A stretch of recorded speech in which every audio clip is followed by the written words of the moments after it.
오늘은 현재 대한민국에서 큰 논란과 관심을 받고 있는 윤석열 대통령 체포 영장과 이를 둘러싼 정치적, 사회적 상황에 대해 다뤄보겠습니다. 최근 공수처와 경찰이 윤석열 대통령의 체포 영장을 집행하기 위해 적극적인 움직임을 보이고 있으며 이 과정에서 다양한 반응과 논란이 이어지고 있습니다. 안녕하세요. 여러분에게 오늘의 뉴스를 전달드리는 온유입니다.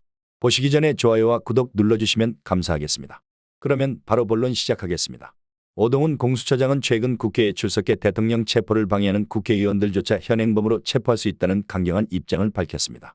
이 발언은 즉각적인 논란을 불러일으켰습니다. 동시에 경찰청 국가수사본부는 중앙일보 보도를 통해 수도권 4개 지방경찰청에 소속된 수사관을 대규모로 동원할 계획을 세운 것으로 전해졌습니다. 특히 이번 동원령은 단순히 일반 수사관뿐 아니라 마약사범과 흉악범 검거에 특화된 베테랑 수사관까지 포함하고 있어 주목받고 있습니다.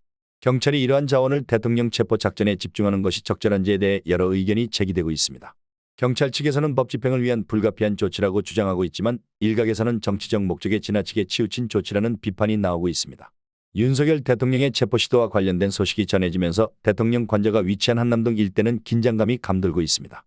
관저 앞에는 대통령을 지지하는 이들이 전국에서 모여들어 집회를 열고 있으며 이를 지원하기 위한 다양한 후원 물품들이 속속 전달되고 있습니다. 특히 보수 성향 단체와 개인들이 자발적으로 음식, 담요, 의류, 후원금 등을 모아보내고 있는 모습이 인상적입니다. 한남동 관저 주변에는 피자, 통닭, 간식 등이 풍부하게 제공되고 있으며 인근 카페와 식당에서도 선결제를 통해 집회 참가자들을 위한 쉼터와 식사를 지원하고 있습니다. 일부 단체들은 푸드트럭을 배치해 따뜻한 음식을 제공하는 등 장기적인 대치 상황에 대비하고 있습니다. 이와 같은 물적, 심리적 지원 덕분에 집회 참가자들은 추운 날씨 속에서도 결의를 다지고 있는 모습입니다. 윤 대통령을 지지하는 2030 세대 청년들도 집회에 동참하며 SNS를 통해 현장 상황을 공유하고 있습니다. 윤석열 대통령 체포 영장과 관련된 법적 문제는 복잡합니다. 공수처와 경찰은 체포 영장을 집행하기 위한 구체적인 전략을 수립하고 있지만 이에 대한 법적 타당성에 대해 다양한 의견이 존재합니다. 체포 영장 집행이 단순히 법적 절차를 넘어 정치적 이해관계가 얽힌 사건으로 해석되고 있기 때문에 이 사안은 단순한 법 집행 이상의 파장을 미치고 있습니다. 특히 경찰은 윤 대통령의 경호처 관계자들에 대한 법적 책임을 물으며 체포영장 집행방해 혐의를 적용할 가능성을 검토하고 있습니다. 이에 따라 대통령 경호처와 경찰 간의 대립이 심화되고 있으며 이번 사건은 단순한 체포영장을 넘어 국가 시스템 전반에 걸친 논란으로 확산되고 있습니다. 윤 대통령의 지지층은 이번 사태를 국가의 법치와 민주주의에 대한 시험대라고 주장하며 더욱 결집하고 있습니다.